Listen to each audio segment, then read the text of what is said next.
Oh shoot. Move up. Move up. Bottom. Nope.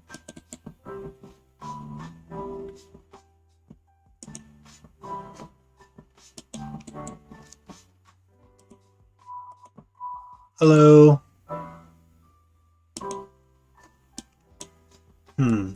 I seem to have caused an issue.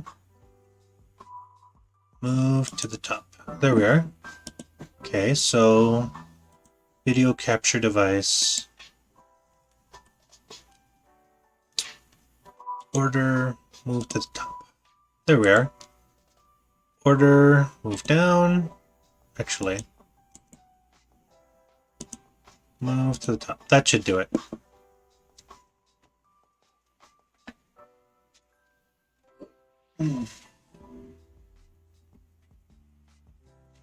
I need a hat. I have one. It is a Rocco's Modern Life hat, despite what anyone will tell you. This is not a Rocco's Modern World. This is not Rocky's Modern Life. This is Rocco's Modern Life. Yes. How's it going? How are we all doing? I'm not yet self-conscious, or I'm too self-conscious to go without a hat today, so we're still doing a hat. You can see me for a little bit, but we're wearing the hat, damn it. Alright, how are we doing? I got a webcam. How am I sounding? Hopefully I'm sounding alright. Much better. Eli, how's it going? Hopefully you're doing well. Hopefully all is good in your life.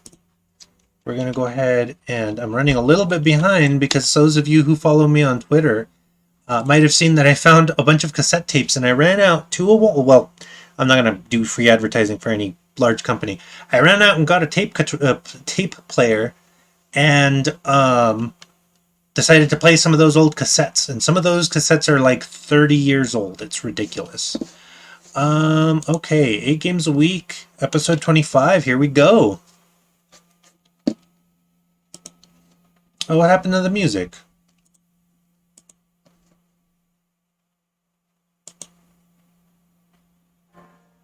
There's these weird, like, lulls in the music. Oh, well. I need to find a good chiptune, copyright-free. I would play all kinds of cool music. But, obviously, DMCA is a thing, so we have to deal with that. Alright, how are we all doing? How is everybody? I don't have a question of the day, and even if I did, it would be kind of messed up because we messed the order up. Move to the top. Question of the day. Don't listen to that one. That one's obsolete. Alright. So how about this? What genre of music is your favorite from your childhood?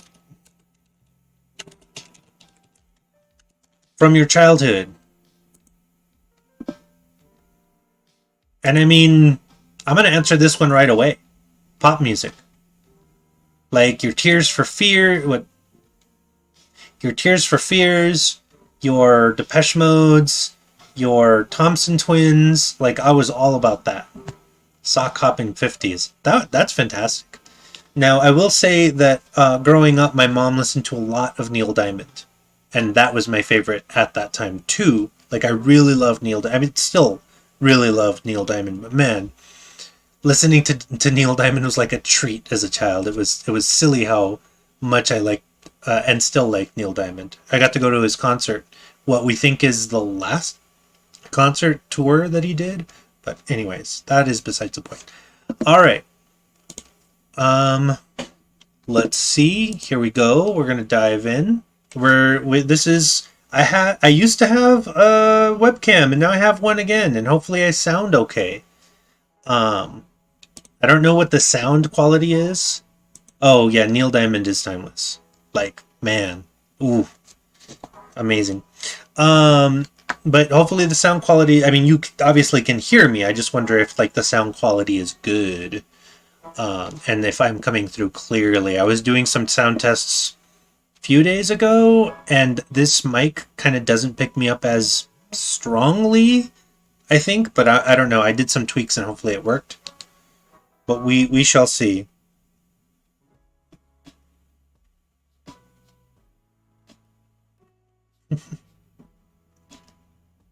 Loud and clear, fantastic. What? I need to do that thing where it reverses because it's screwing me up having to do this, but whatever.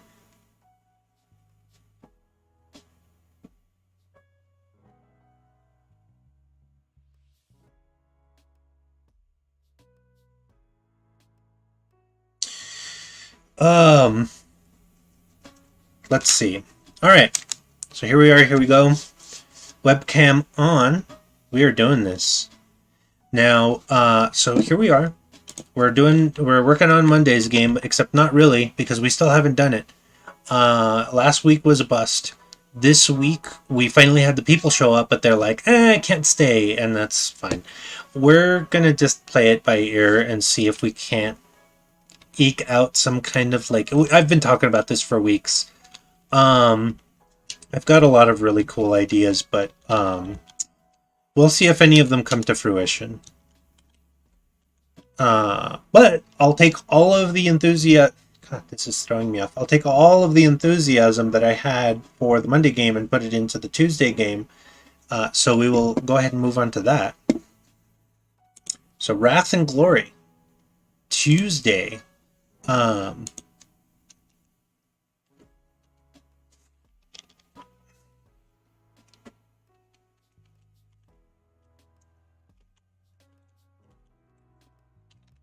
Last time on Wrath and Glory, Dead Hope. Let's see.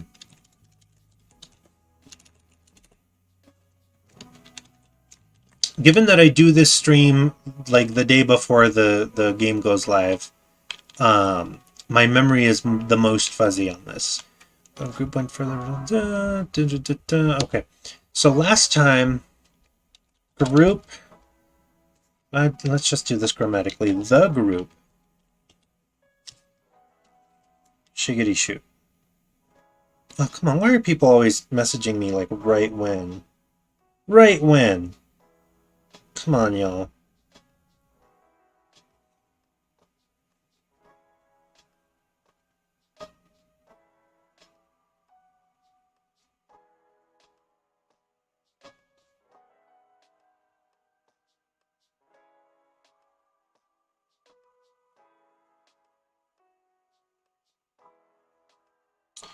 Come on now. All right. Sorry. Anyhow, so the group manages a harrowing escape from the Space Hulk, but the AI escapes as well. Big craters on the crypt moon of Ostia. Oh, just friends on Discord. I'll usually get like a message or two from people on Discord who just want like a spare minute of my time to like answer a question or whatever, or to react to like some take that had taken place over the course of the day. The craters on the crypt moon of Ostia. Group is cleared and ready to go to. Maybe is that simplifying it? No. Group is cleared and ready to go. Yeah, that's fine. Ready to go to Gilead Prime. On the way there, they do some downtime stuff, including Spoon, the rattling sniper, making food so good the one of the Repentia has some and wants to learn to cook.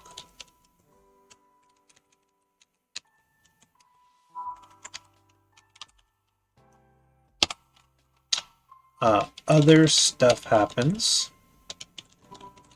including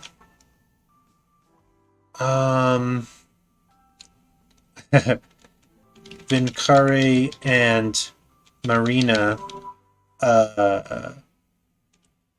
connecting. Pun intended. Nothing unsavory.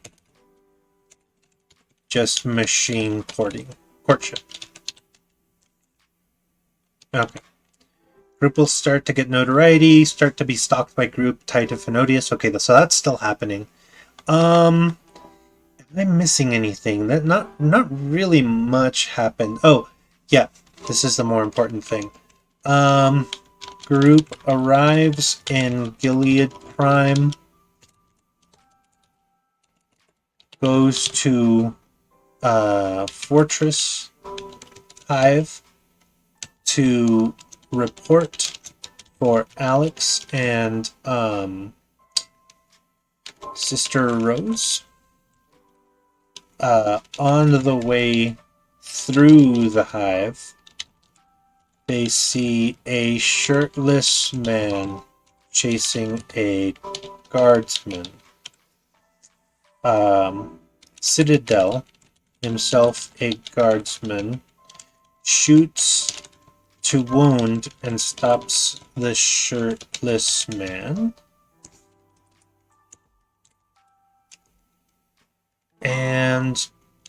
But finds out that the guardsman is a top 3 wanted criminal. And I'll remember his name someday. His name is Sheikh Zula the Mike Roulette. Garvardi, Profandelia, Machete, Galvanus Breston.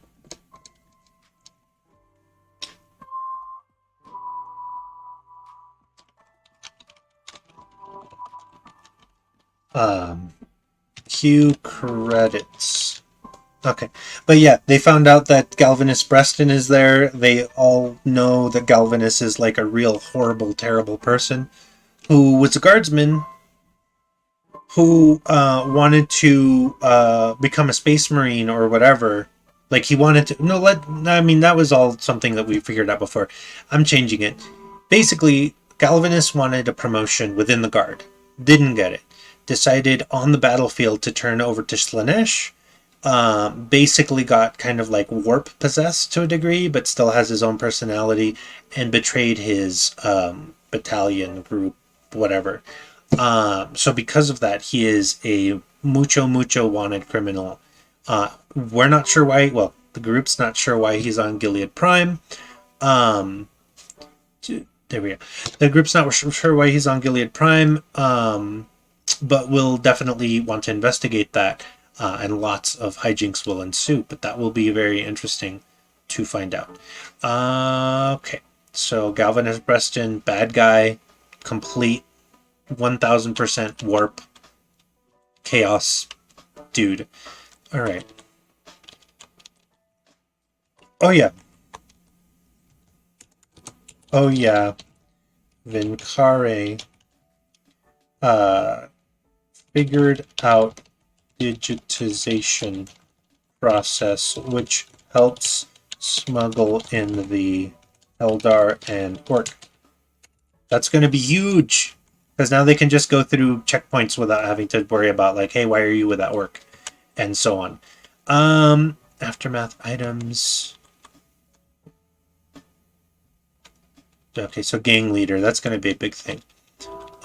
We kind of did the Spoon and Kare. So we're finally through the whole Space Hulk arc, let's say. Group. Okay. So we still want to look into the Blackrock Fortress. Keep thinking about how and why there will be tech for the group to find, whether it's Necron, Old Ones, or something else. I'm still kind of grappling with that. But the more I think about it, the more I want it to be Necron with Catan. I should write this down. Leaning towards Necrontier tech using Catan shard.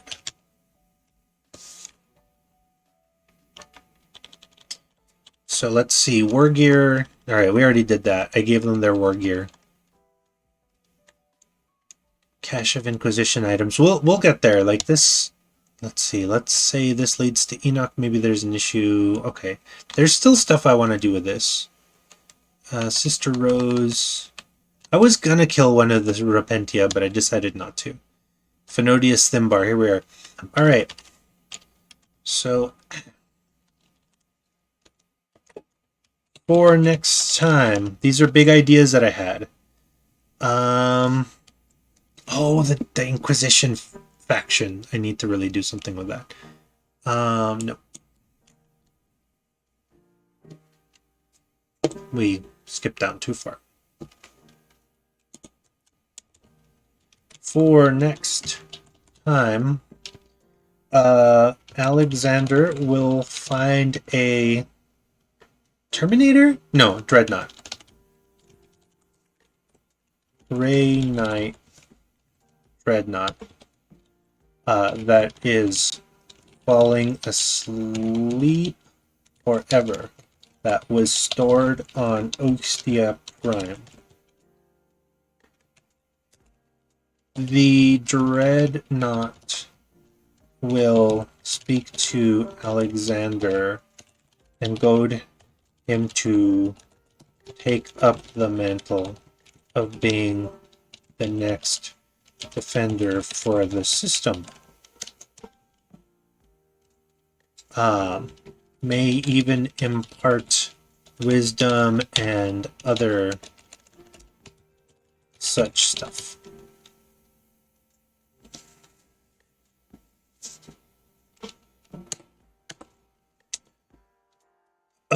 Let's go ahead and just write this guy up. So we're going to call him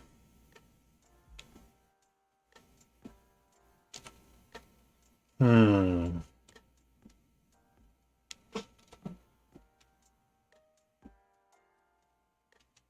many F names already. Let me think about how I want to go about this. We need a good name for our Grey Knight Dreadnought.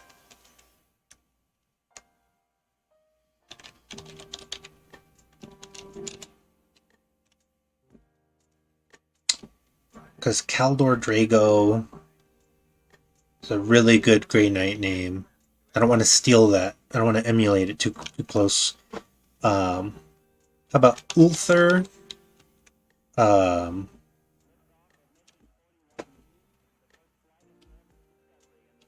Ulthar Harridan. Not Luther. I said Ulthar. Ulthar Harridan, an ancient Grey Knight from near to the chapter's founding in 31. No, I mean after the Horus heresy. Pardon, it got a little lower, so I need to scroll up. Served for 3 millennia as a Grey Knight. Another 4 millennia as a Dreadnought. And has been in and out since I guess let's call it 37. Called upon only sparingly, as each burst of activity leads to deeper and deeper sleeps. Last major conflict was escorting survivors from Cadia to Gilead system. may have information on refugees that are holding up and trying to... No, what do I... May have information on Grey Knight cache on one of the system's moons. Ayo, the eye candy window is back. Yes, it is. I got a webcam. Because when I used to use my laptop, it had its own webcam, but I just bought this relatively cheapy one, and it seems to work pretty well. I should shave, maybe? I don't know. This is a little bit too scrubby for my tastes. But anyways, here I am in full color. Let's see. Ultimately, it doesn't matter. Shave or no. Yeah, I know. It's all a treadmill. Other aftermath items. Let's see. Ulthar. Last wish is to track down and kill a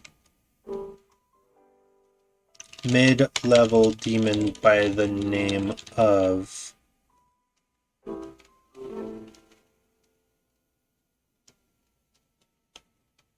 Chorus.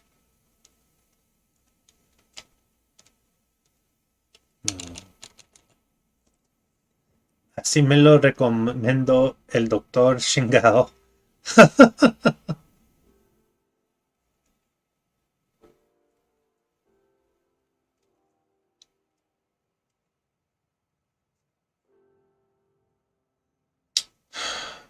Need to give this guy a good name. See, I get hung up on names a little bit, but I always want to pick the best name.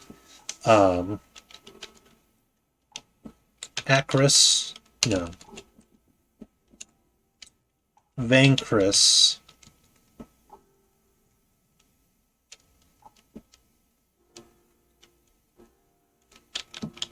Marrow.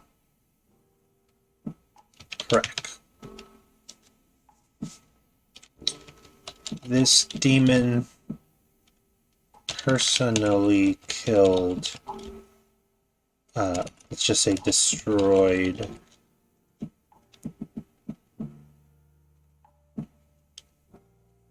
a spaceport,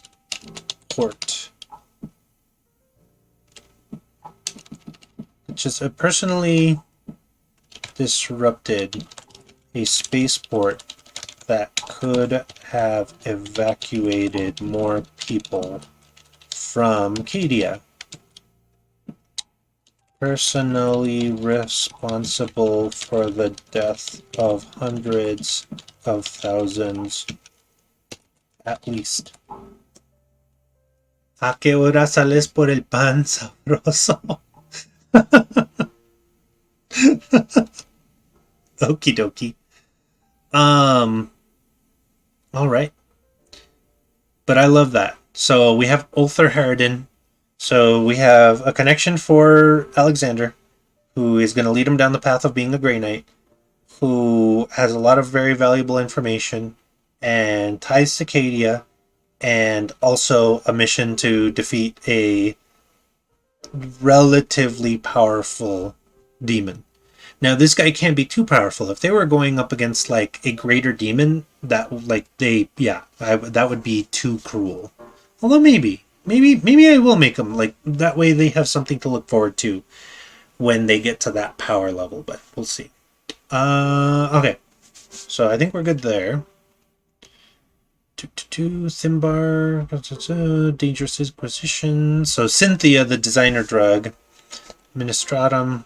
Okay, so I think I need to just start...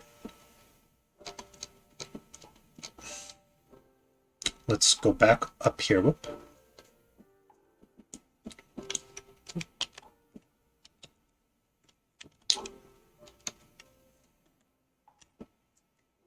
Next next time... Okay, that is quite enough vulgar flirting in Spanish for this week. I mean, send me some private messages if you want. Alright. Next time, group is taken to the local inquisitor to find out why they intervened with the capture of... What is it? Galvanus. Should I take my leave? No worries, no worries. We get to chat enough off of stream hours. Why they intervened with the capture of Galvanus. Arup will say, use authority of Alex and Rose, and get released, but is asked to help find and capture Galvanus with Machete. They want him alive because he is a conspirator in a plot to... So this is a hive world. It's the capital.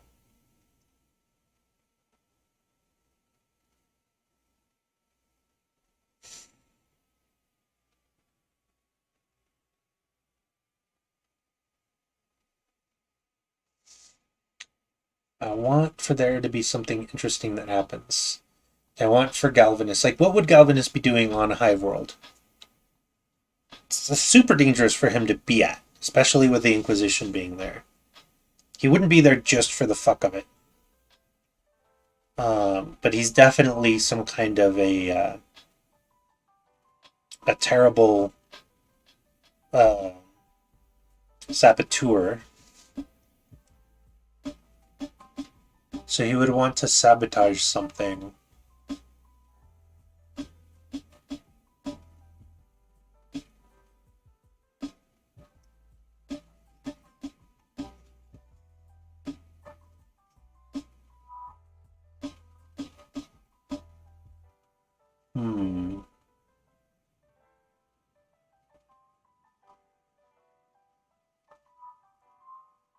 Okay, I get it. I know what it is. To lure the Eldar to Gilead Prime and engage in a war with the Imperium. See, Galvanus is a thrall to Slaanesh. If he can make Imperials kill Eldar, that feeds her. How will he accomplish this? Question mark.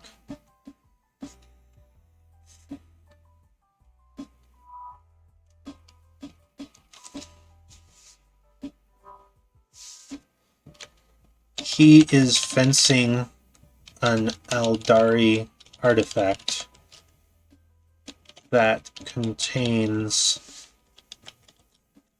many soul stones to Phenodius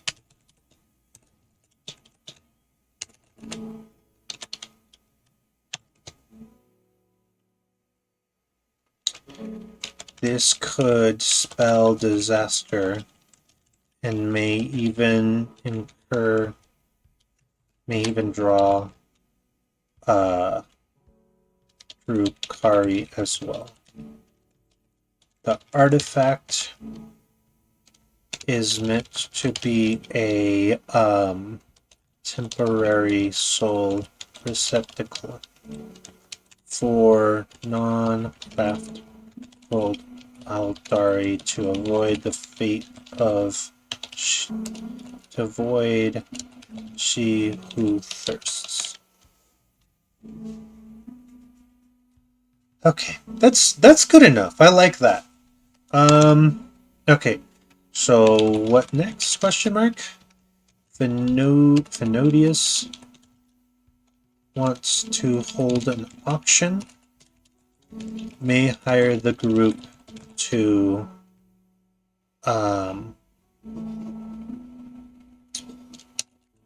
as security, but only if he doesn't. No, he wouldn't. He wouldn't. There's no reason he would hire the group. His intel is too good. There's an Inquisitor and a Grey Knight. He would not hire them. So this isn't about that. So he does want to hold an auction. He knows the group is after the artifact. He is going to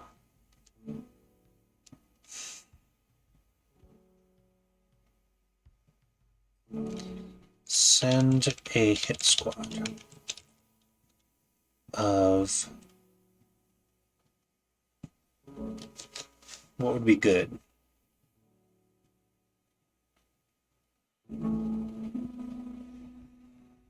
Wouldn't be Dark Mechanicus. I know. Mutant Mercs to defeat group and potentially use them as collateral versus the Imperium.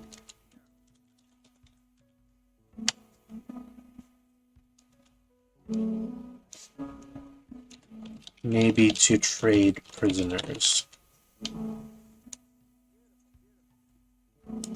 Although, that sounds unlikely. The Imperium would not trade prisoners.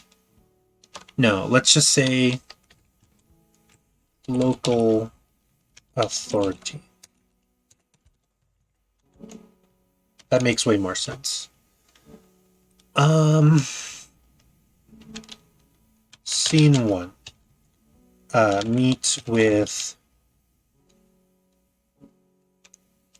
You know what, we have... No.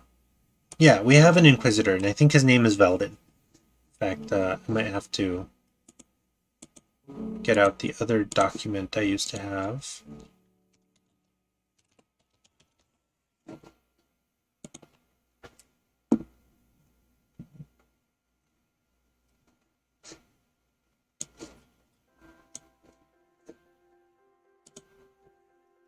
Come on now. There we go.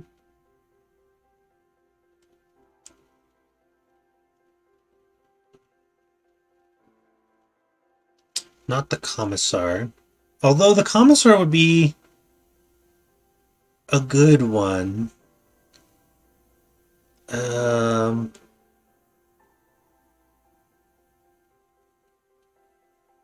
Tremaine Hortons.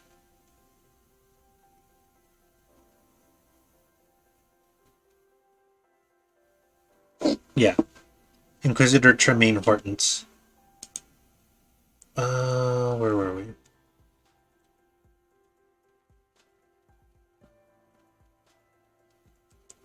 I was writing out scenes and everything. There we go. Tremaine Hortons get questioned. Be released, but given task of bringing Galvanus to justice.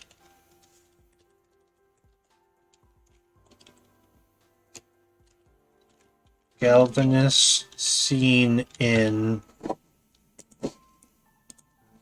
neighboring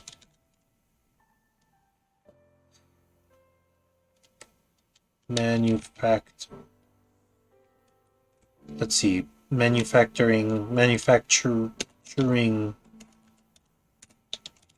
hive. I know there's a better word for that.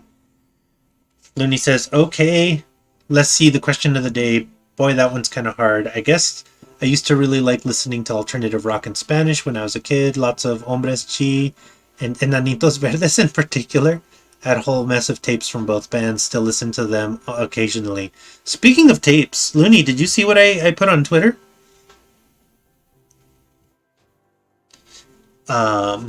Let's see.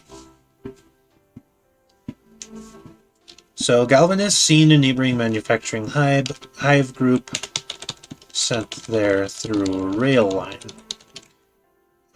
Train ride is where they are attacked. Oh, that's gonna be so cool. So they're gonna be on like this train that's basically like a grimy New York subway, and they're gonna have to fight on the train. That's gonna be the best.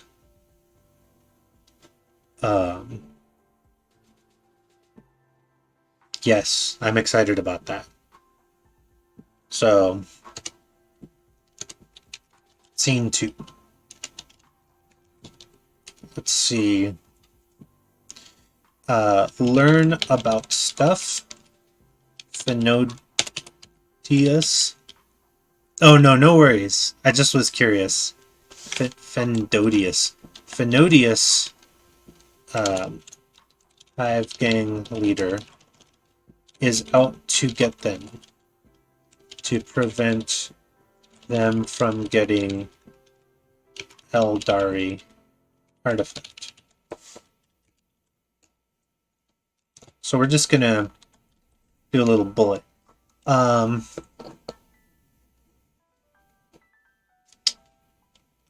Galvanus is the broker and has the artifact and wants to fence it to Phenodius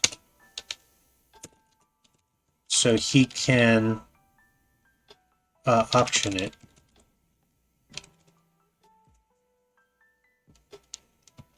Phenodius has no idea it is soul receptacle, but is selling it as priceless Eldari art.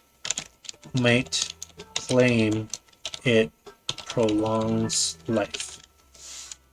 Which is technically true, but not in the way he wants it to be.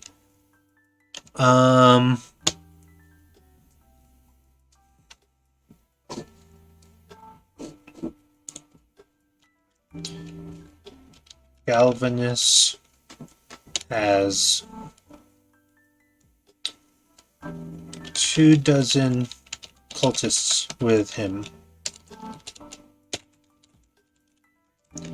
Maybe a certain cultist, Jim?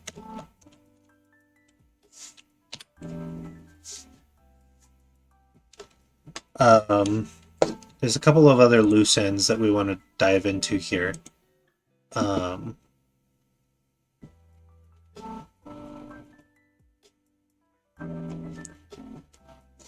think I missed the mark somewhere. Hyacinth, Casperin, Deltor, Galvanus, Weldon family.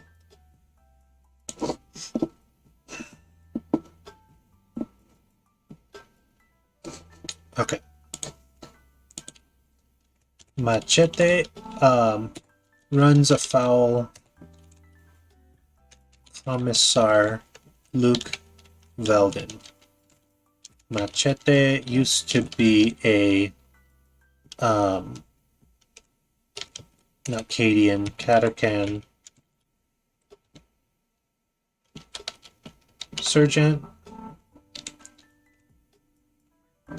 The Commissar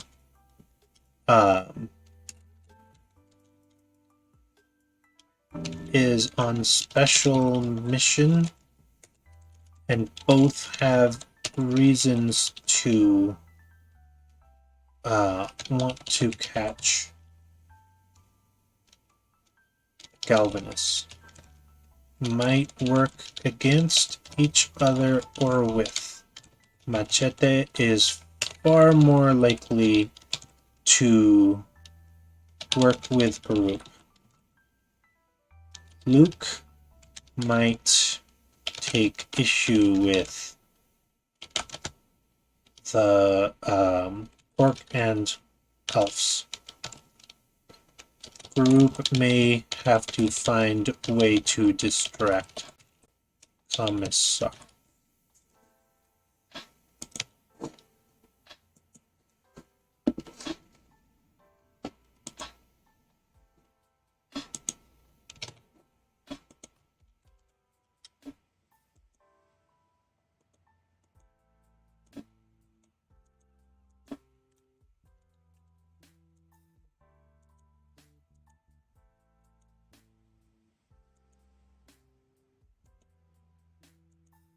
Alright. So these are the things they have to learn about and deal with in Scene 2. Scene 3. Linny says, was completely out of it for most of the day. Then I went to get a manicure, which took a chunk of the afternoon. Then tragedy struck. Broke a nail. Oh no! Spent another chunk of the day screeching and driving back to the salon, then getting my disaster fixed. Well, I'm glad it got fixed. Scene 3. And they may not get to all of this. This might be over the course of 2 games. But Scene 3 is going to be the auction / warehouse. Auction if group... Come on now. Fails to retrieve... Let's see. Maybe I should say fails to gather enough info. Warehouse if the group is sneaky and clever. Auction will be attended by many people, including Gryffindor,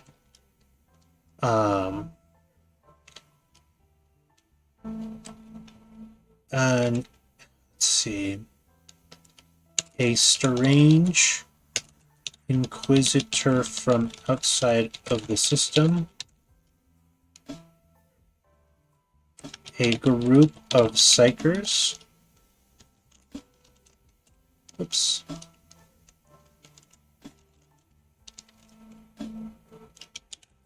And I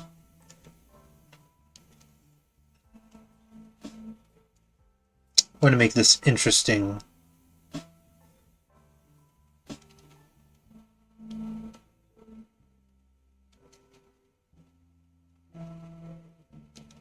Let's just say, and a noble family that hates Hyacinth. Oh, I know how we're doing this. And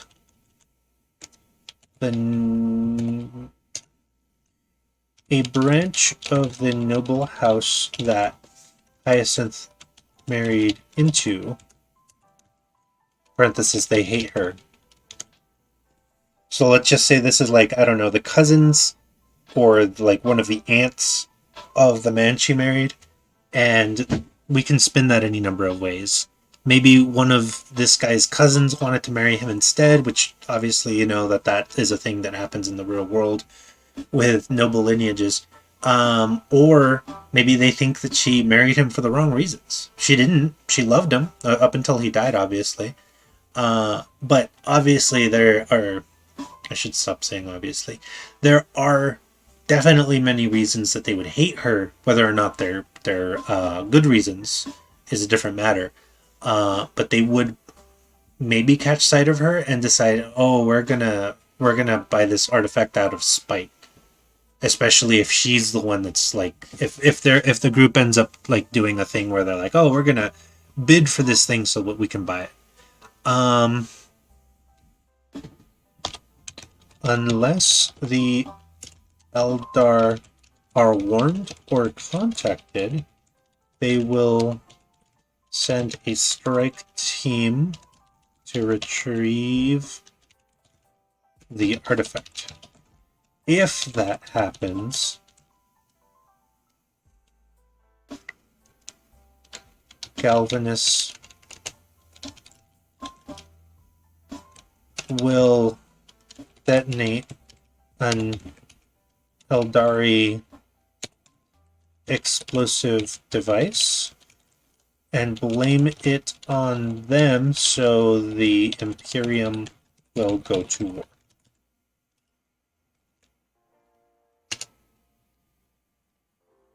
The group should try and stop this. Warehouse. Much the same, but no guests. group may have to contend with the cultists, some mutants, a handful of minor demons, and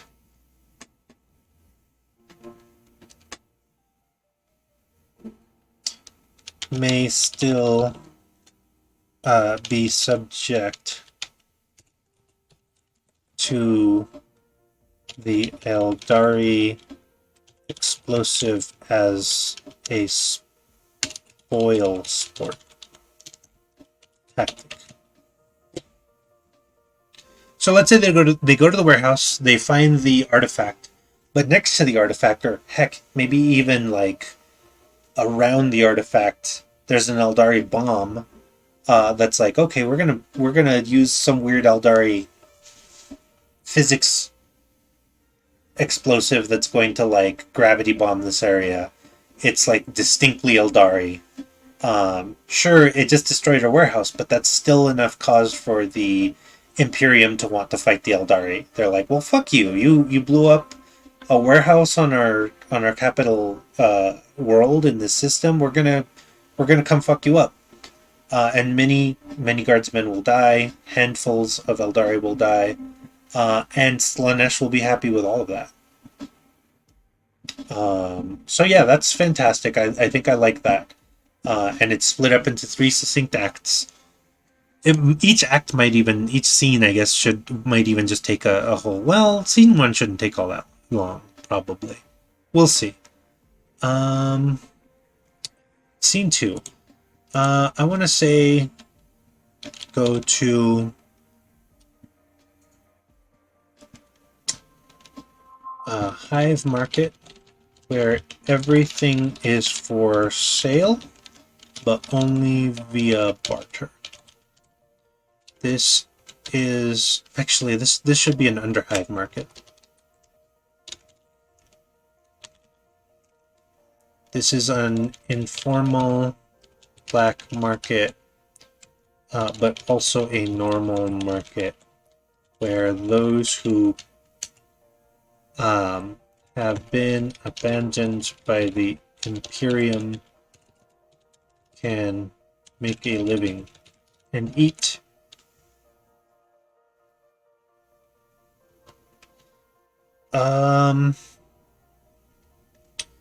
Illegal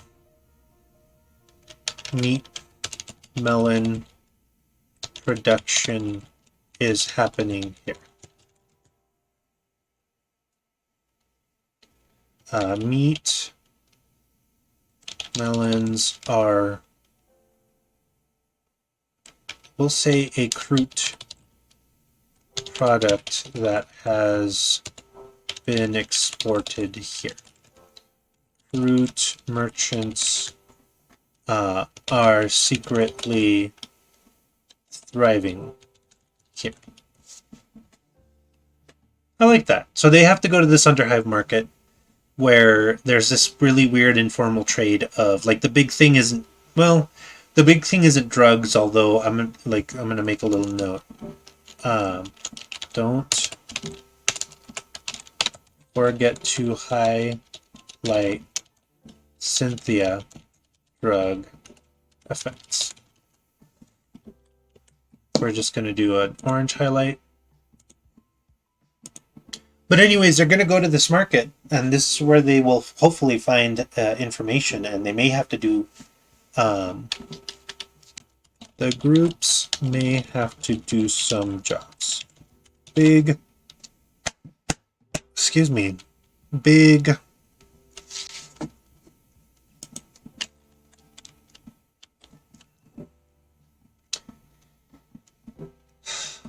info brokers are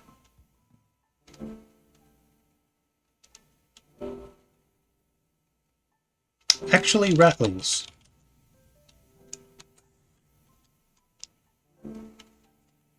So Galvanus is going to do an inside job, huh? Imagine the Imperium's version of Alex Jones making the expose. Eldar fuel can't melt steel beams. Huh? Buy some water filters directly sourced from the Adeptus Mechanicus. Keep heresy wars alive.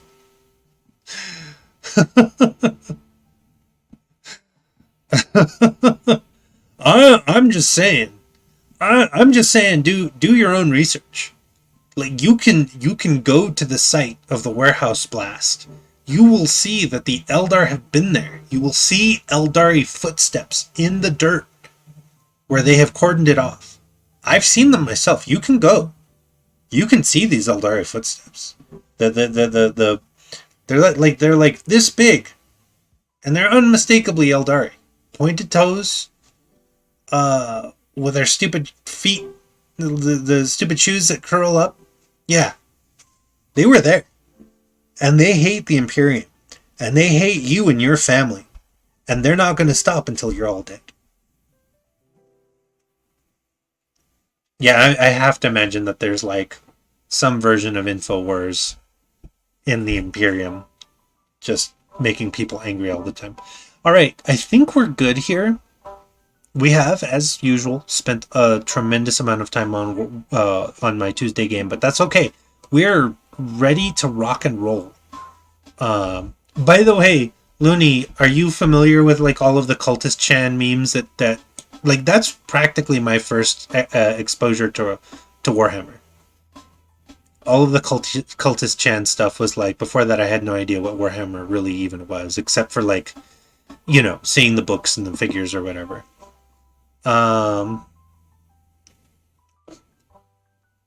Okay. All right.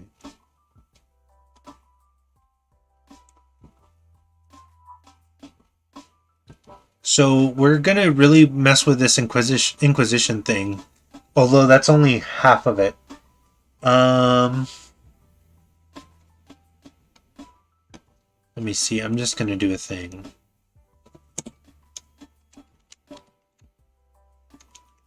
Note. Out. Let's see. Inquisition dude from out of system might show up and do stuff. He is bad news bears. He needs a write-up.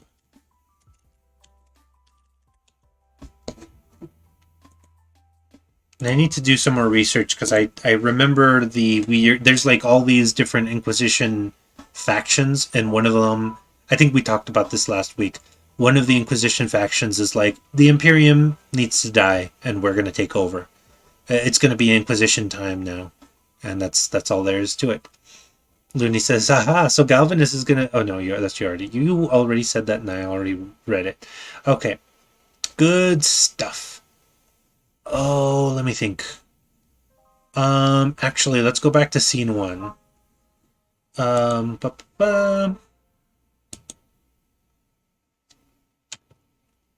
Before group leaves, Alex is asked to go see. What did we name him? I don't even remember because my memory is horrible. Ulthar.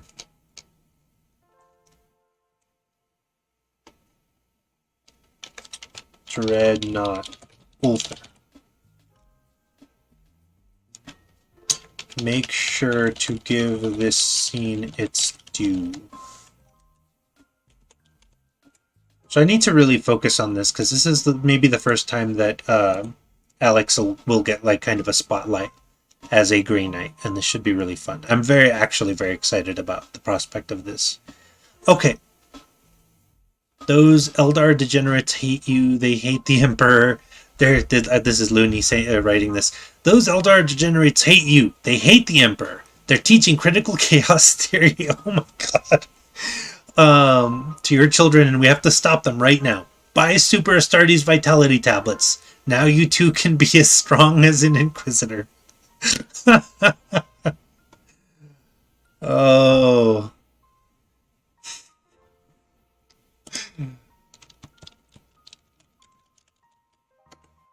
5-hour Ogren energy. Oh, that. All right, that's it. I'm making that an actual thing.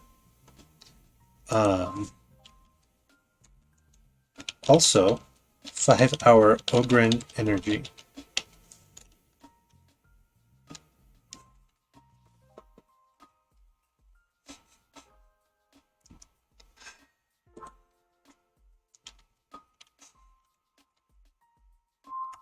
I need to come up with like a snappy slogan for the 5-hour Ogren energy.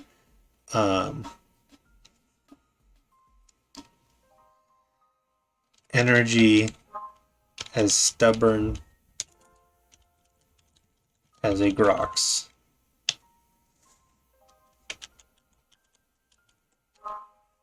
Rox energy? No.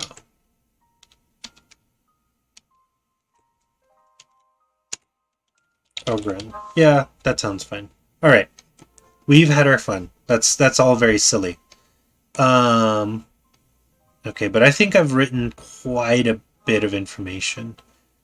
The Administratum Tendrin Lysac, Machete, High Fortress Biomedes, Governor Thassalar.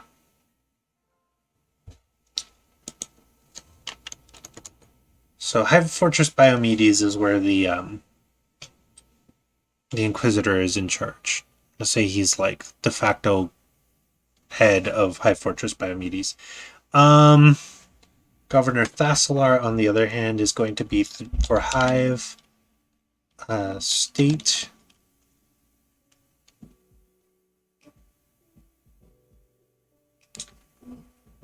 Um,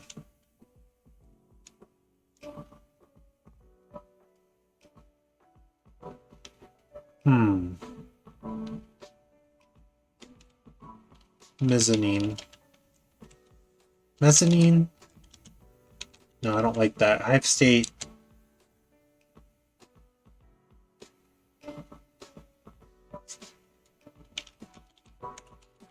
Hive State Sargon.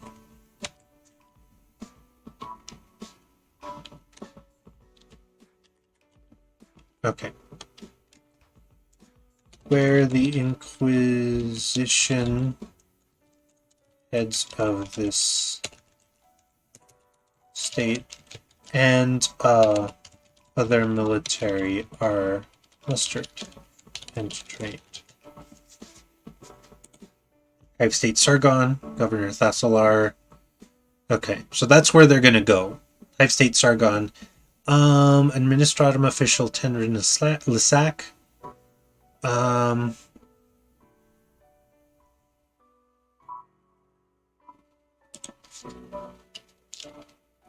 Is actually an overseer to the intra-world travel. So he's kind of like a oh, I don't know, a secretary of the interior or some weird shit like that. But yeah, they won't meet Lysac until they have to like go to the asteroid or whatever. The cluster. What did we call it? Well, we'll figure it out. So Thassalar, they may work with. Oh yeah, the whole defecting to the Tau. Desperately trying to find a way.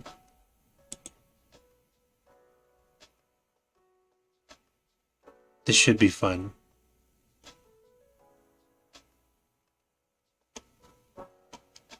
Okay. I'm going to go back up here.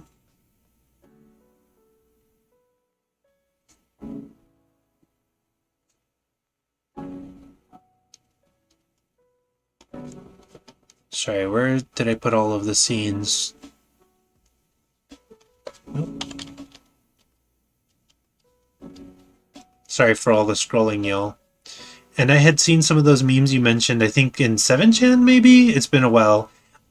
So I remember, and this is my memory of like early internet, like mid to early internet, that when 4chan started doing TG, traditional games, which is funny, people don't call it that anymore. I kind of like that designation. But when 4chan started doing the TG board, that was like one of the most popular things, was all of that like really weird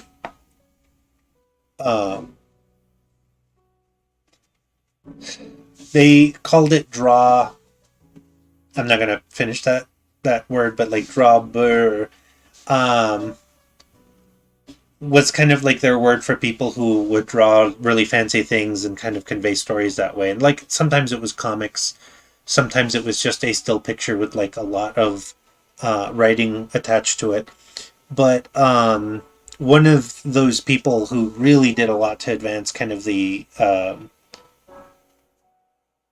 let's just say the visibility of Warhammer was like whoever the guy was, and I don't think I know his name, who drew a lot of the cultist chant stuff. And then there was Commissar John Fucklaw was another one, but like I remember it from 4chan TG back when I could stomach that a little bit better. But I'm sure that it just spilled over onto 7chan and all of the different chans. Oh man, God, when there was that weird Chan diaspora, it was so weird. It was so fucking weird. Anyway, where was I? Oh yeah. So uh, either way, group may have to talk to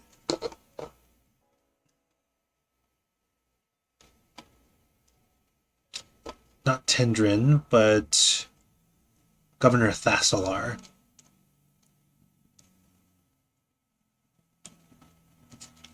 Governor Thassalar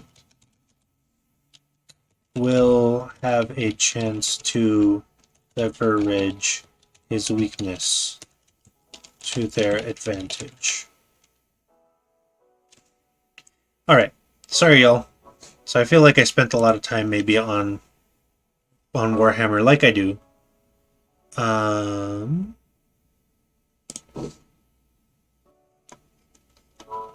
But we will move on to Wednesday. If anybody happens to be watching, if you are interested in the question of the day, please answer it. I'm going to highlight this. We're going to start messing with this whole Dark Elves God thing because, little secret, it has to do with the Catan. Alright, Dawn of Thay. We played, yeah.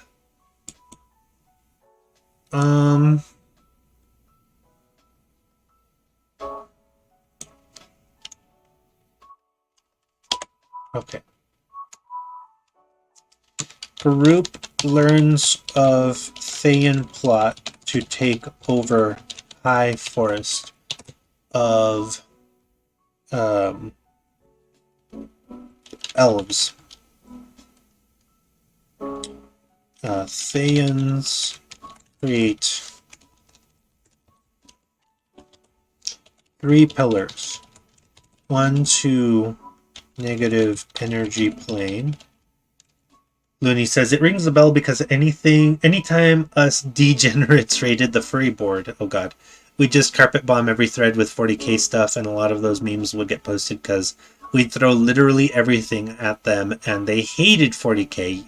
Oh god, it goes back that far. Trade wood and brick for dark elves. Oh my god.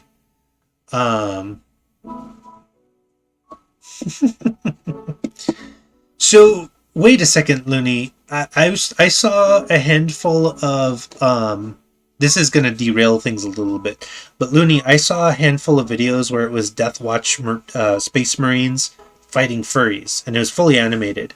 And if what you're saying is correct, so this goes all the way back to the fucking Chan boards of just 40k being versus furries. Because I remember that kind of being a thing, but I didn't realize that it was a full-on, like, people would raid and whatnot. That's hilarious. I mean, it stands to reason, but good God, that's quite the genealogy. Alright, 3 pillars, 1 to negative energy plane, 1 to far realm, and 1 to Oberritz.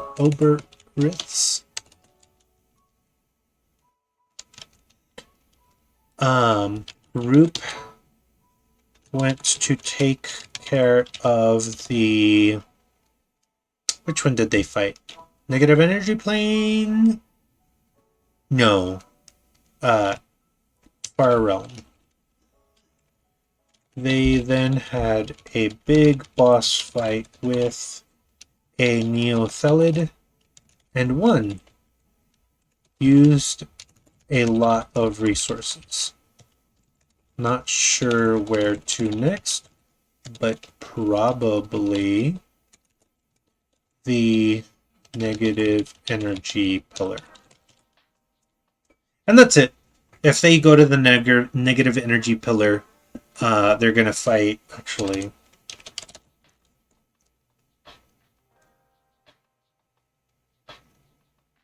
Death Giant.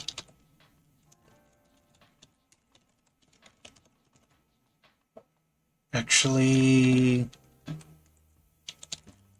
3 Death Giants. If a 4th Death Giant emerges,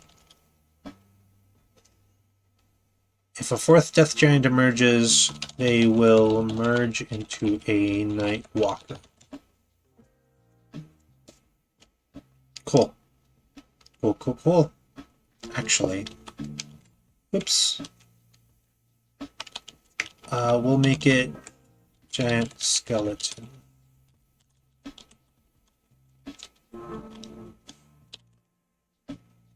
Alright, everything else is as it will be. And it's relatively simple. Like this whole thing, we're going to develop it a little bit more, but the idea is that this group of player characters wants to fight against the Thaans. The Thaans want to take over the High Forest. They're still not sure why, but they have a clue that they want to take some kind of artifact from the High Forest.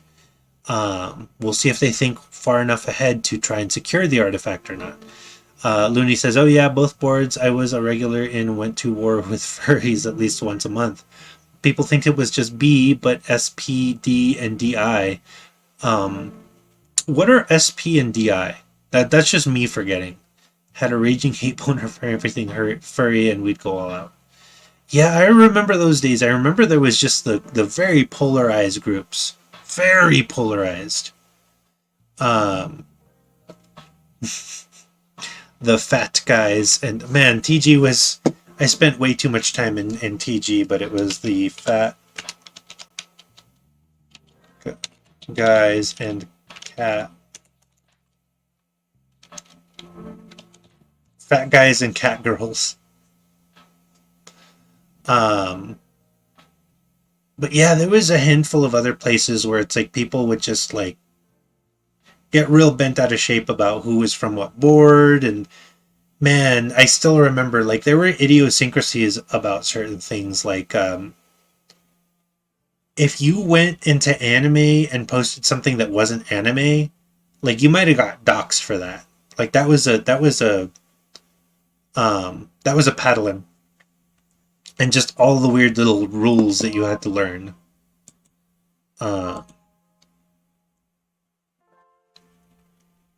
Let's see. Okay. So all of this still applies. Valindra's still going to try and steal the artifact and summon a Zizakal. So that'll be really important and interesting.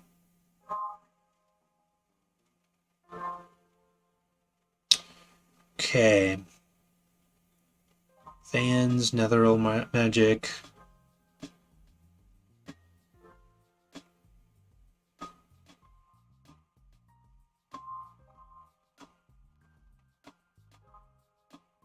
Okay. All of this is still in place. So there's nothing really new here. This is a good group. They go through things kind of slowly. So everything we talked about before, they're gonna fight the pillars. They're gonna probably not realize things are the way they are until it's too late. And get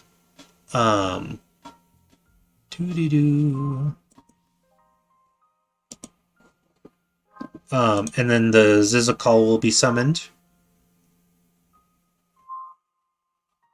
And then, let's see... Yep. Okay.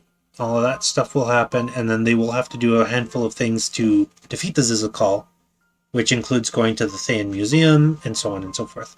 Wednesday, Klaus the Gnome. This has been going swimmingly.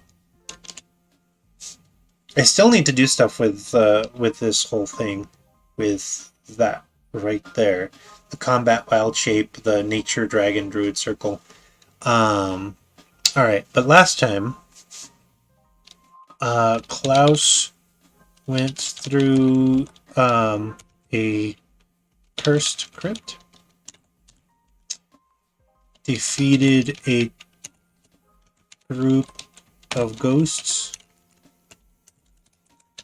and a zombie champion, and retrieved the final disc. Now we'll be heading back to goblins to figure out how to destroy them? Question mark? That's way less like this is a way succinct version of what actually happened, but that's basically what happened. There was a lot of exploration. I want to say a handful of allies got very severely hurt. There was a lot of combat that happened, but it was very exciting and interesting. We do absolutely need to do this, and I might do this in the next couple of days of cleaning it up and maybe offering it as a thing, but we will see. Okay, but there's more stuff. I've got things planned, but I will not talk about them because the person to whom these plans apply is here, so I will not spoil them. War Drums is getting so close to the end. There's nothing really to plan. They have to fight Zavers, and then they're going to have to have the final fight with Zoliad, and that will be the end of the campaign. There might be an extra session for kind of a like a what's the phrase I'm looking for? Like a epilogue, but we'll see if that actually happens. War drums. Okay, but here is where I would like to talk about. Oh shoot. Actually, I need to look at something that's separate from this so that I can start making plans. Because I need to settle on something, and I think I know what I'm settling on, but I have not yet decided. Oh, come on. Come on now.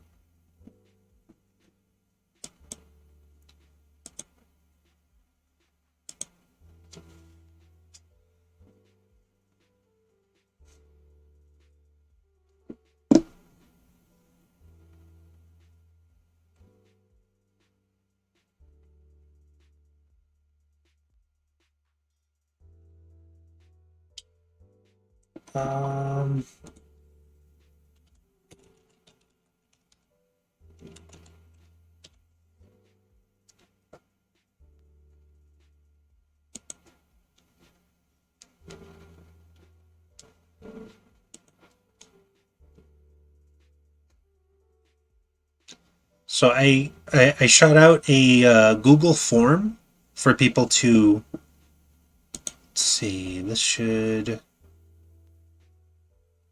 no. There we are. I should have, I think, all of the responses as to who wants to do what games so that I will know what to do next time. So we'll talk about that if I've gotten the responses. Don't think I got all of them. I think I'm missing one.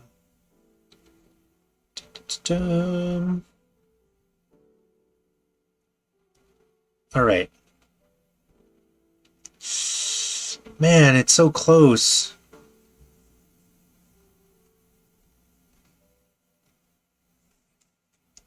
I might need a tiebreaker. June is going to be so busy. Going to be busy for you or just in general? Like, it is. It's absolutely going to be busy. Oh, man, this is so close. In all technicality, Eberron is winning.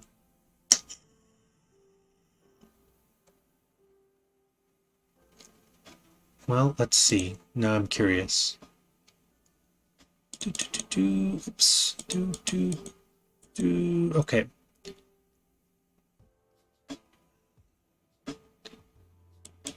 Okay. Well, Sorry, I've been looking at a response to a Google form that I put out to see who wanted to play what setting. I'm looking at it. I just need one. Shoot, that's so close. So damn close. I'm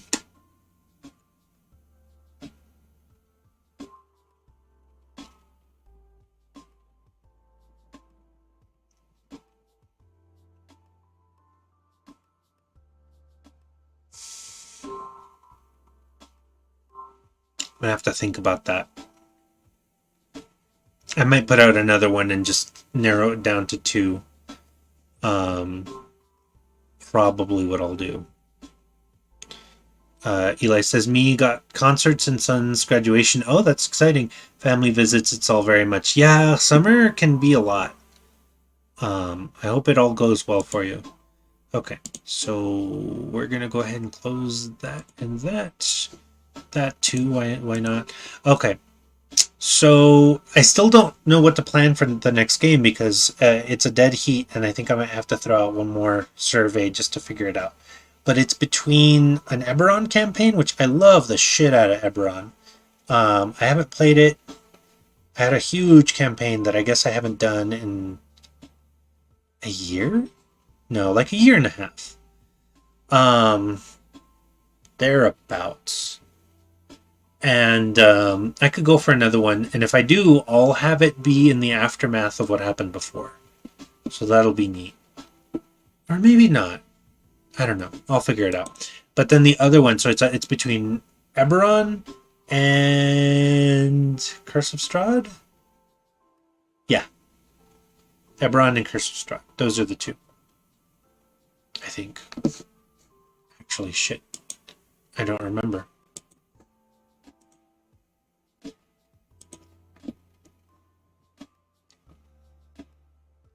Come on now.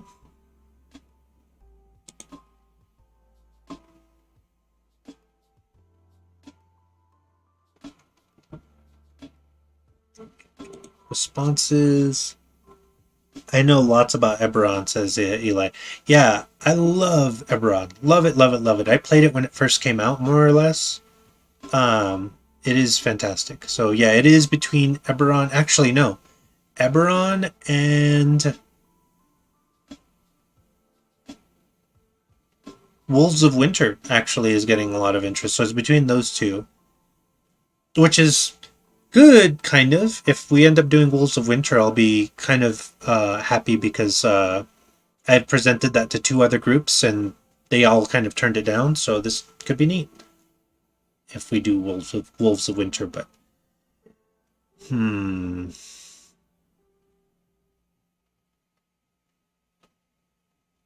don't know. We'll figure that out. Okay, sorry, I'm fussing about this like I do.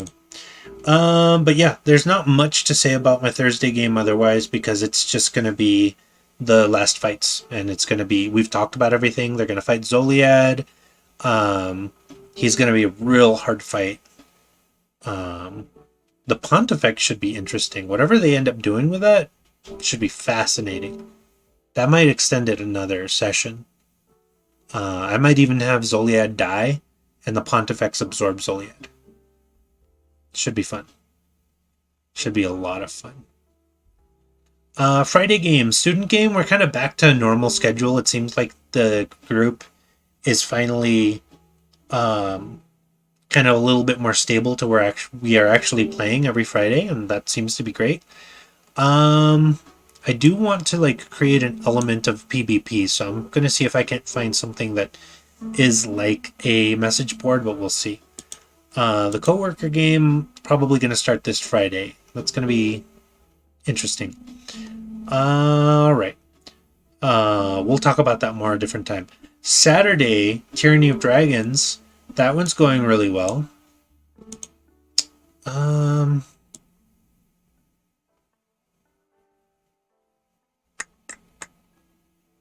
still haven't done this part. Anyways, so the group is in Neverwinter. And Neverwinter defeated a cult cell However, it alerted a family, the Castellanters, to the activity. Castellanters are dragon cultists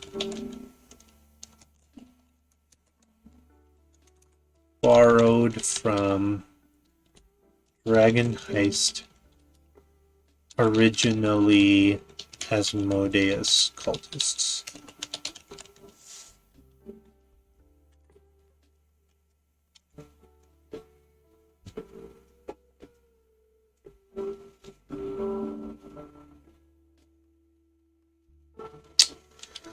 Okay, let's think about this.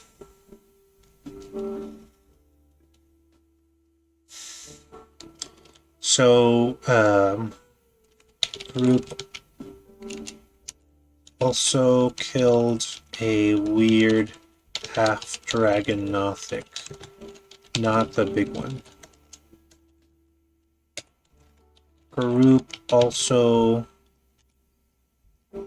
met with Lady Never Ember, granddaughter to the Galt.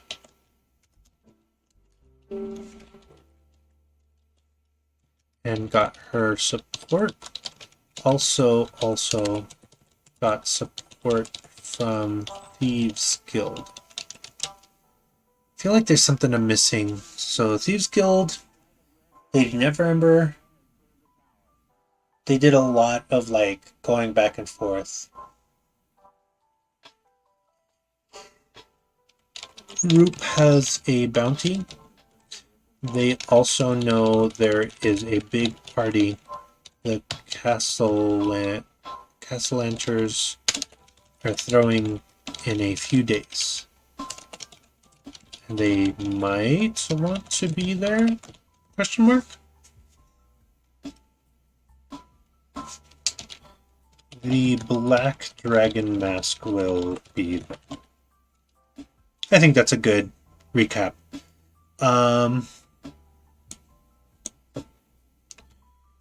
This session will go two ways.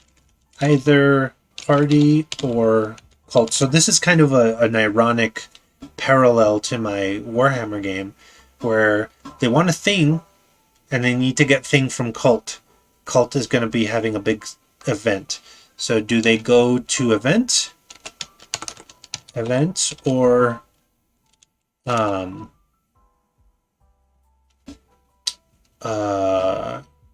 what's the phrase I'm looking for?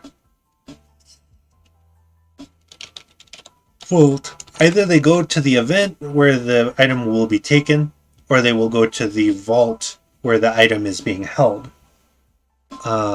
Event, more roleplay, lots of fun characters. Cult reveal might lead to crackdown. Vault. Lots of fun items and other things. Maybe riches, but also curses. Dragon will be there.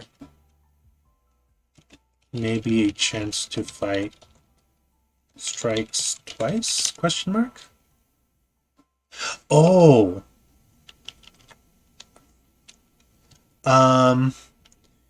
Let me see. Tishian and other dude will be there as thralls.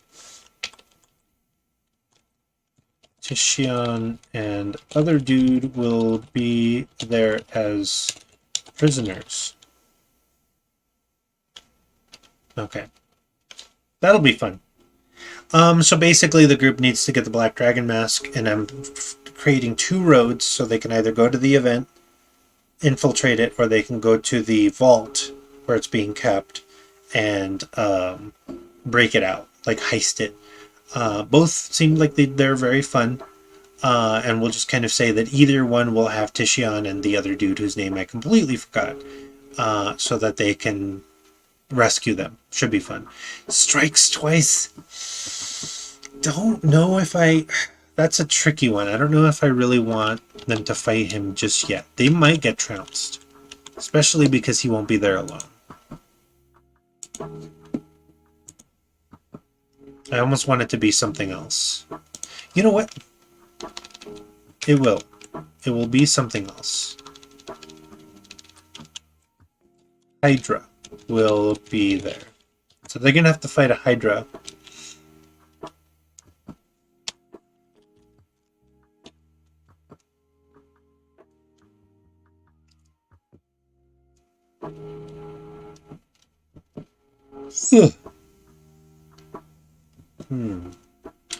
Two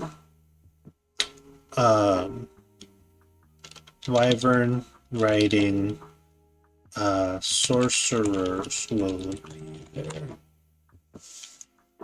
So either way, if they end up like, they won't have to fight at the event. The big party isn't going to be a combat, but if it turns into a combat, there will be two Wyvern riding sorcerers. That should be fun. The vault will absolutely, most likely be combat. Although I suppose they could try and sneak. What kind? Regular Hydra, Liurnian, Cryo, Pyro. Just a regular one. I don't want to overwhelm them. If they had to fight strikes twice, they would die. I just want to throw a normal Hydra at them. Maybe I'll throw Liurnian later. But for right now, this is just going to be like a big heavy duty. Like, they're going to have to really sweat to fight this, to kill this Hydra. But we'll see. We'll get there. All right. Cool. And then the Sunday game, starting every other week. Mediterranean stuff. I really need to read the Legacy of Fire Adventure Path, but everything else is the same. Island of Adventure. Island has treasure, but also the first sighting of a kaiju. Giant vulture is sighted as the group goes to fight Shantico cultists and get treasure. I like that. Cultists trying to capture last remains of God may fail.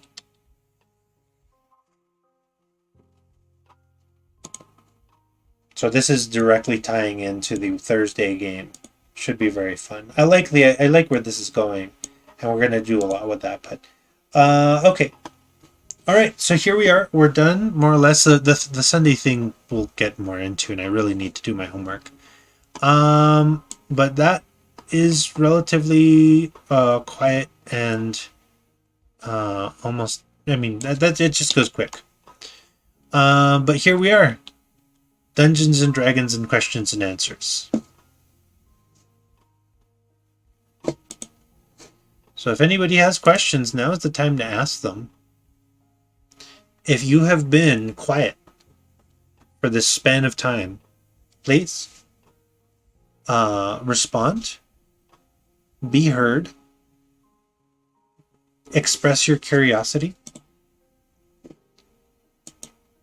Eli says, I saw you retweeted today about D&D and guns, but didn't have an answer for yourself. I like guns in D&D. I've never had an issue with them. Just, it's always been fine. I cut my teeth on Palladium Fantasy, which is why I'm going back to it and kind of re-experiencing it, but they had guns. I played Eberron, that has like weird guns, but they have guns. I've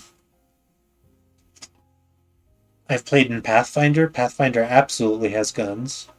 And I mean, even the Forgotten Realms now has guns with a smoke powder. But I've never thought that it, like, nothing about guns breaks the immersion. Okie dokie, also another just above Looney. Looney says, sorry, I've been quiet a bit. My phone just combobulated for a while. Oh no.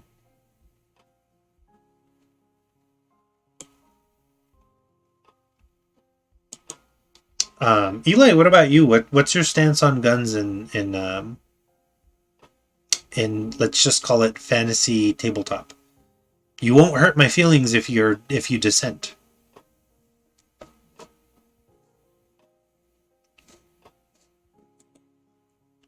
I'm just gonna write a question regarding guns in fantasy tabletop. Me, personally, I'm for it.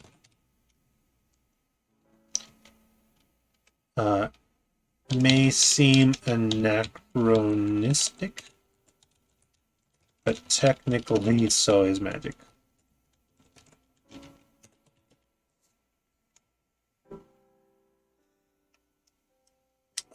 You'll very often see fantasy settings. Eli says, it's all good, man. It's not going to hurt anything. Lasers from the barrier peaks. It's all the same technology magic. Yeah, I'm in agreement.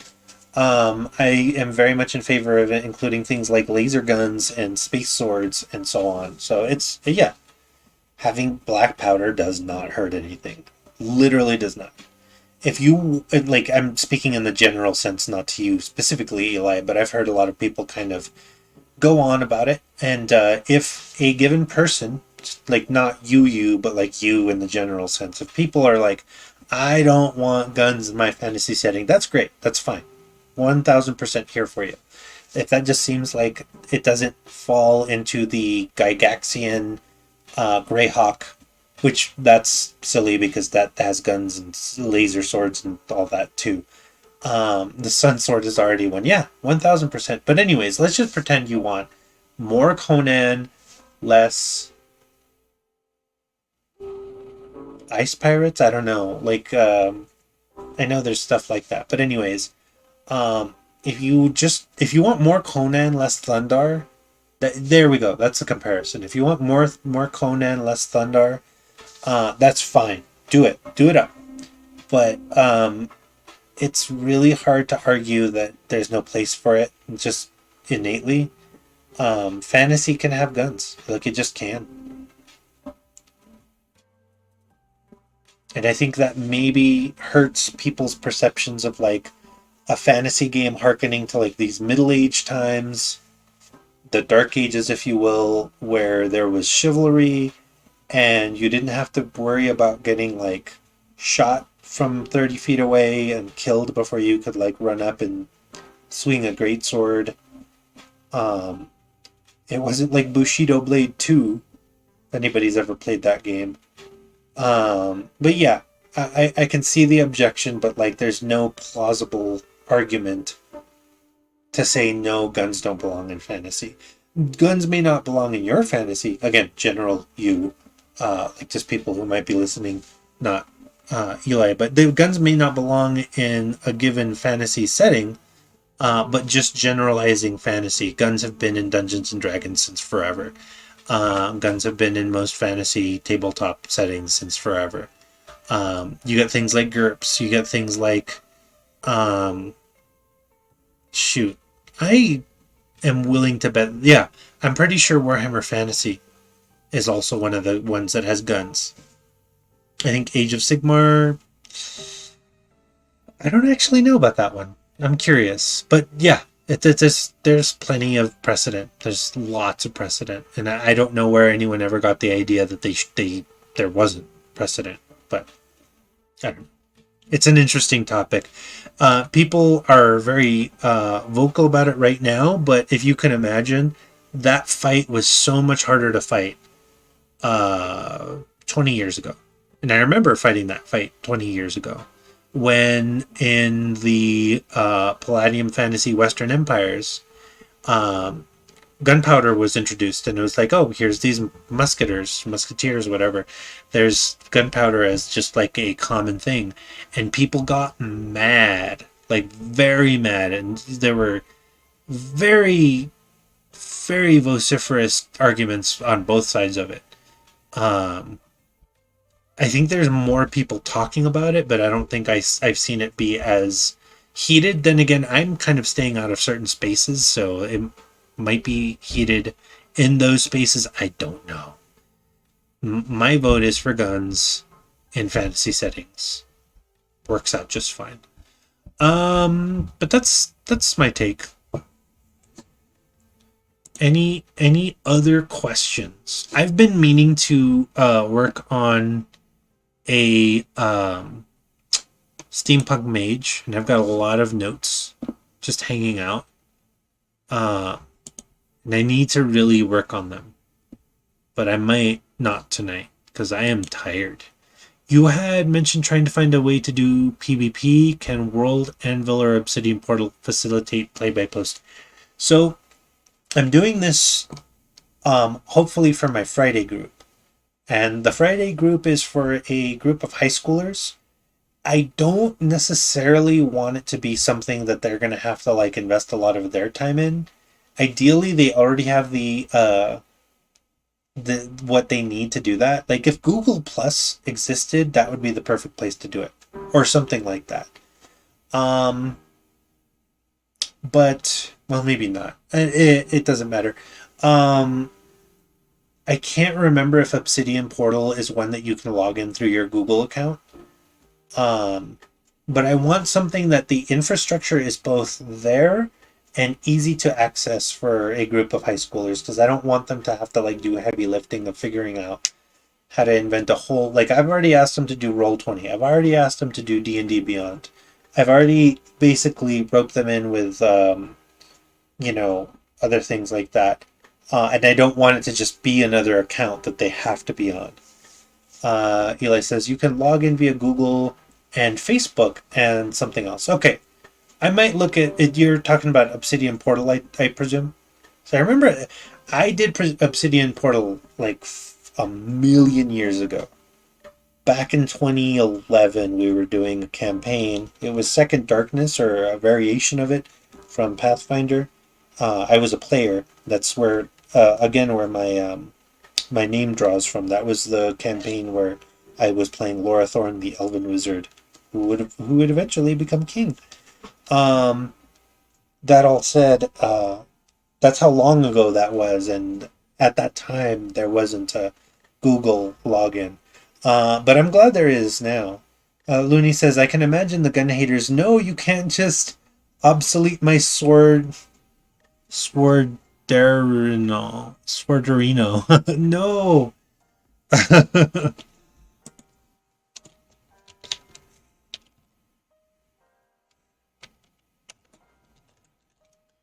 And then the other side goes, guns go pew pew.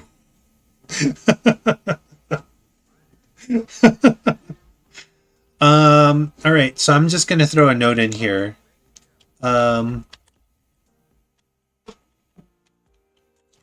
Try Obsidian Portal.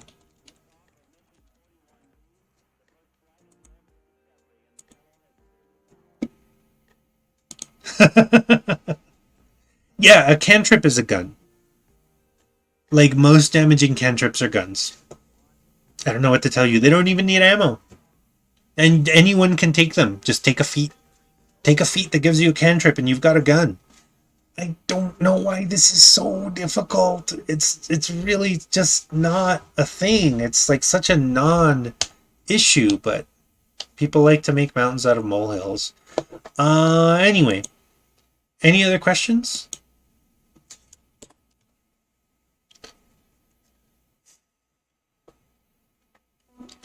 So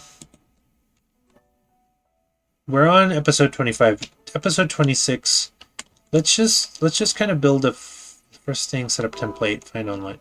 So first things first, HP. These are just things I'm gonna write out and we're gonna clean them up at a later date, but we're just gonna kind of get the bare bones. HP is gonna be a D8 max first level. Eli says, I need a mechanist with a Cantrell swappable gun. That sounds kind of sick.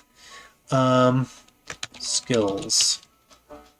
So, choose 2. And it's going to be animal handling, athletics,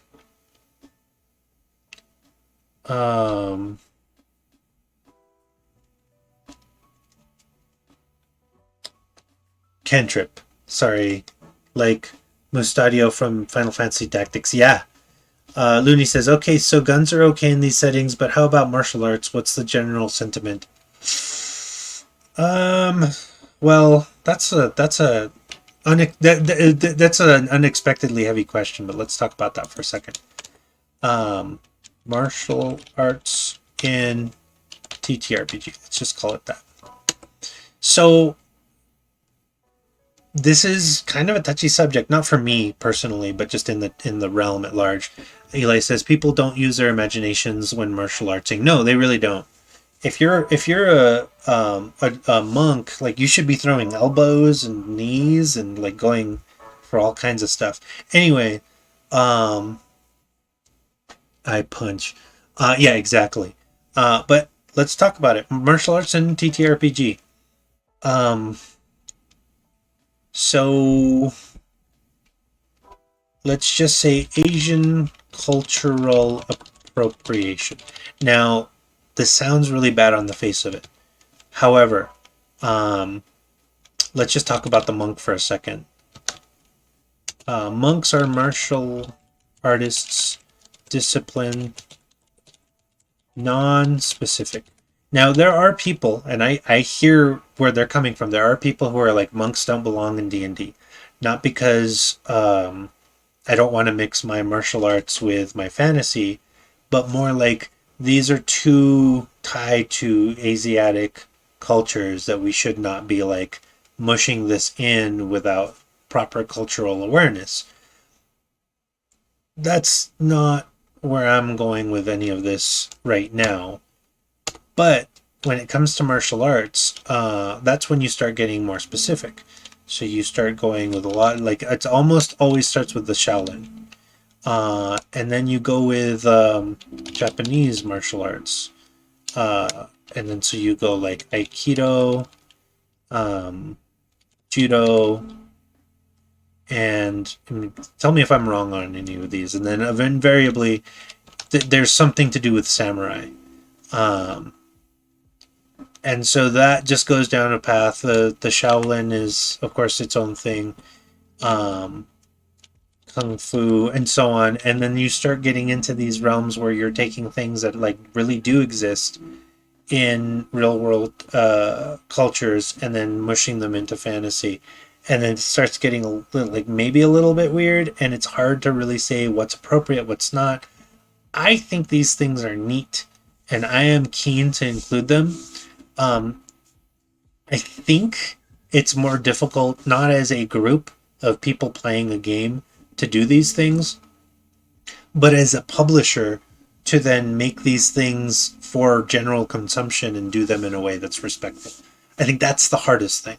If you are a Dungeons and Dragons group that wants to have these things at the table, and you grew up with Kung Fu cinema, you grew up with Kung Fu The Legend Continues, you grew up with the schlocky martial arts films like I did, and you really want to emulate those, because just like the movies about knights and dragons, you saw movies about people doing freaky flying leap kicks and punching people's heads off. You want to kind of do those things, but when you write a book about them, that's where it gets more difficult. And the word and term Oriental has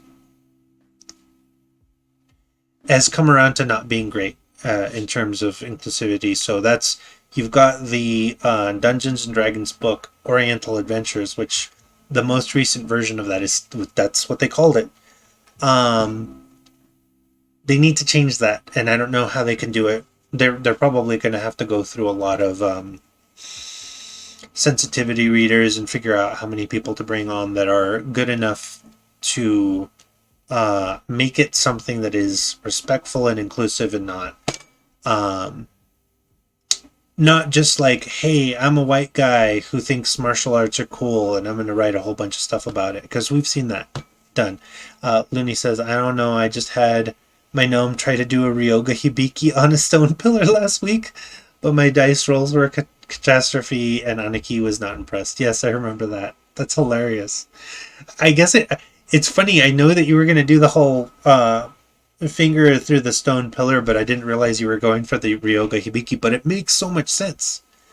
I think the other thing, and I just did a Kickstarter for Anime 5e or whatever they call it, and I think there's going to be portions of that will just be that, but that's a different animal altogether. I think if you're emulating anime directly, it's kind of a different story, and I think that there's a little bit more leeway there. Um, all of that to say, I really like the idea of martial arts in tabletop role-playing spaces.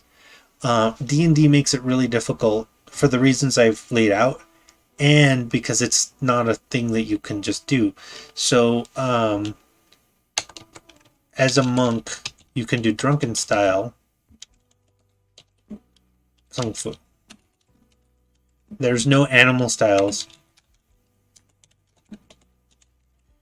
No Shaolin, etc.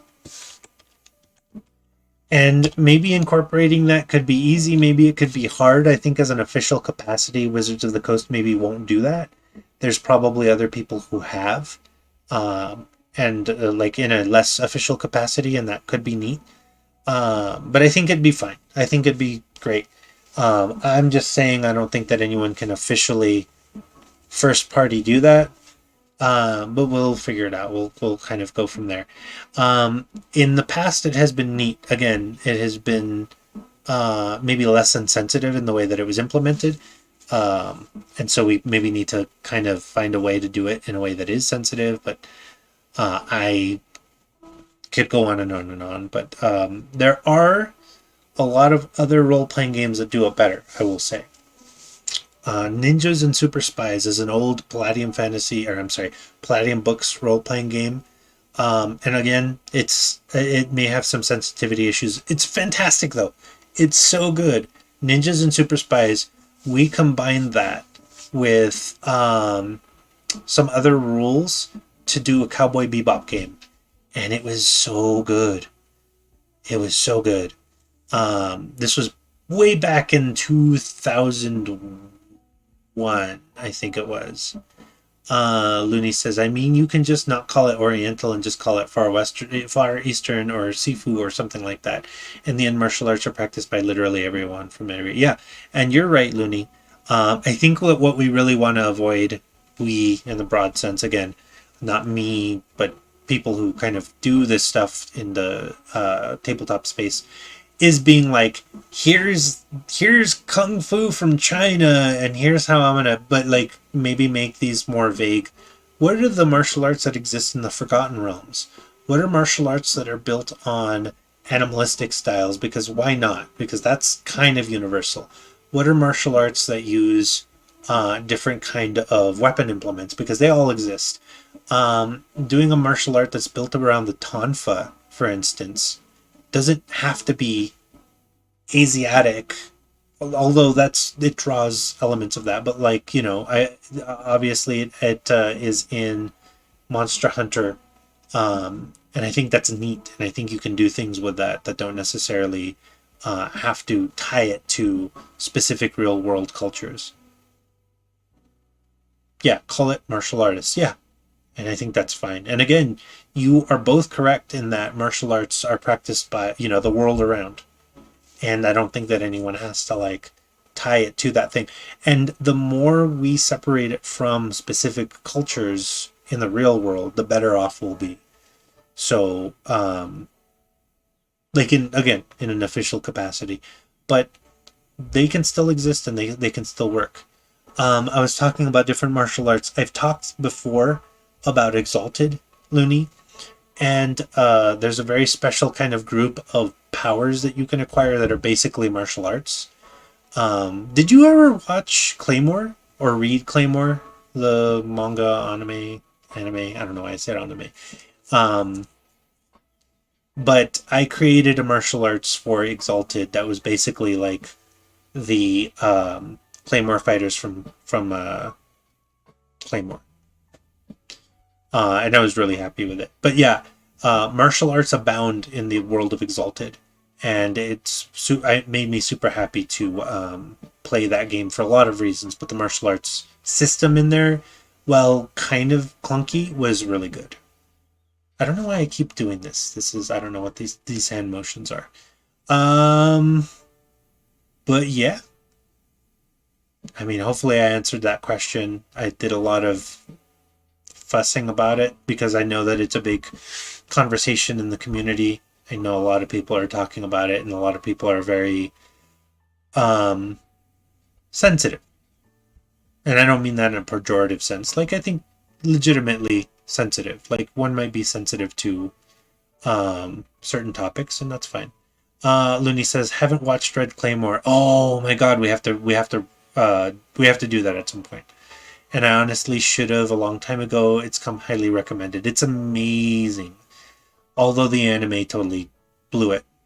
Um, it should have been 2 seasons, and they kind of weirdly ended it at one. Um, but then watch the anime, read the manga. It goes really well. It's amazing. It's one of my favorites. Um, but yeah, we went round and round about that. Any other questions? We're 10 minutes shy of the 2 hour mark. We could stop here, but if anybody has a spare question, again, I'm always encourage people who have not spoken before, people who are quiet in the chat, ask a question. I will answer it honestly and thoroughly, or I will try to. Let's see, we're starting to work on the Steampunk Mage. How many viewers are there? I don't know how many officially, but I always get a bunch that might be bots. And that's why I encourage people who don't talk to talk so that I know that you're not a bot. But there's OAX2, there's Alien Gathering, there's Dinking Around, Duwani, Eli, yourself, of course, Erica, FNBR, and Joint Effort. I'm just looking at the chat users. And again, they may all be bots. When I used to stream my my Thursday games, there would just be, well, not my my Thursday games. There would be just be bots occupying the chat. Bots would just pop in and just hang out. Dozens of them sometimes. It was weird.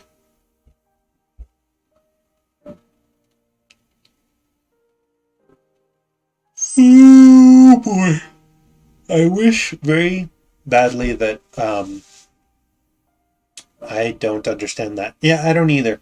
There used to be some kind of metrics or there used to be some reason that they would do that, but I don't know what that reason was.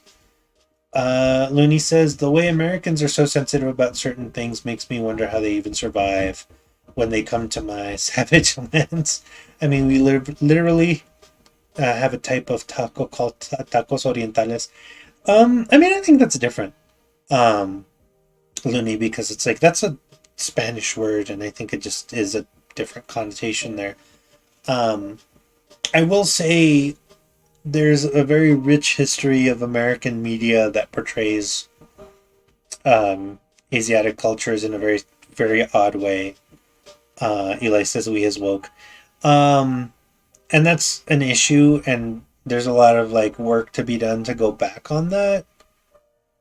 But I do think it's like all very broad brush strokes, and we need to like figure out a way to do it correctly. And I think that that will take including a lot of different voices that have not been included before, and I think that's fine.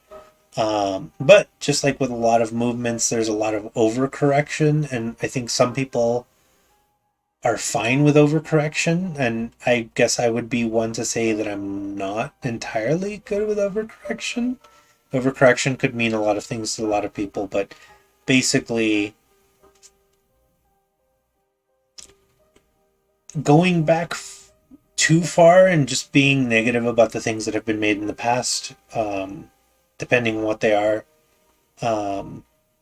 might be harsh, or not understanding maybe the basal reasons for non-Asian groups to want to celebrate Asian culture might be a reason for that too. Eli says, see the failure, accept the failure, live the failure, move on from the failure. Yeah, and just like with so many of the issues that we face today, you have two very entrenched groups that are keen on just butting heads, I think. And they... Listen, I grew up with AOL in the 90s, in the late 90s, and I know that there's this human tendency to want to, like, argue until you've brought the other side to tears or something like that, and you feel some kind of joy from defeating your enemy, from seeing them driven before you, hearing the lamentations of their women. But I mean, I think we're in a post internet argument sphere. People can argue on Twitter, but it's just so dumb. People can just like go the rounds and just be like shout via their keyboards at each other, and it just amounts to nothing. Um, so I don't know. There's a lot to it. This is not an issue that I will solve here in this stream. Otherwise, I would have advertised it as such. Um, but yeah, it's a weird and carefully tread subject. Looney says, I guess that's why I clash so hard with progressive folks. I come from a culture of people that were already making jokes about the 85 earthquakes as they dug friends and family out of the rubble. Yeah. Well, and there are groups within the American culture that have every right to be upset about the way that they are portrayed, the people for whom these things apply. And then there are a lot of white people who like to lump themselves into that and be white savior warriors, let's just say, who will vociferously argue on behalf of their friends and try and um, be heard in a space where maybe they need to step back and listen. Um, and a lot of these people don't have perspective of the harshness of reality of life outside of their bubble, a very privileged bubble. Eli says humor is low. No, humor is how we deal with tragedy, though. Yeah, totally. And I agree with that, and I think you should deal with tragedy with humor. But yeah, I think that there are a lot of people who hold too many secret cows, and those cows are built up on a foundation of privilege. And that's how you can, yeah, that's how you get American conservatives who both joke about and can't joke about a vast number of things that make them seem highly problematic. I don't know. I think I'm being as fair and diplomatic as possible. Um, but there we are. We've talked and talked and talked about this most recent question. I think I've said all I have to say about it. Although, if you want to hit me up on Twitter with other opinions, especially if you don't normally talk on the chat. Did we lose the music? I think we lost the music. Maybe we actually hit the... Oh, it was pause. Continue watching? Yeah, why not? But we're going to stop there. And let's see. We're going to highlight next week. We're going to do more work on the Steampunk Mage, which I keep threatening to do, but I'm just like a little bit beat today. And kind of go over some more stuff. Hopefully I'll have more to report on my Monday game. We're going to kick off a handful of games between now and then, so we'll have a lot to talk about, especially group compositions and so on.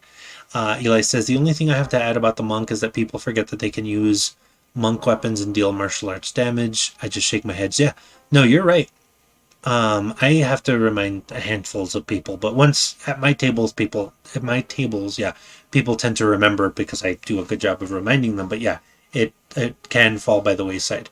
Looney says, my grandmother is just coming out of mastectomy back in '87. I should have asked for my amputated part. It probably would have made good pozole. Oh my god. Oh my god. Oh boy. So yeah, there we are. We'll talk next week about a variety of different issues. We'll work on the Steampunk Mage, and maybe we'll even do some homework between now and then. But thank you everybody who participated, my two staunch watchers, and anybody else who might be watching now or in the future. Michael Wayne, I think. I've had this conversation with you before. I can never remember how to... Michael Wayne. I think that's how I'm remembering, but I'm glad to see you again.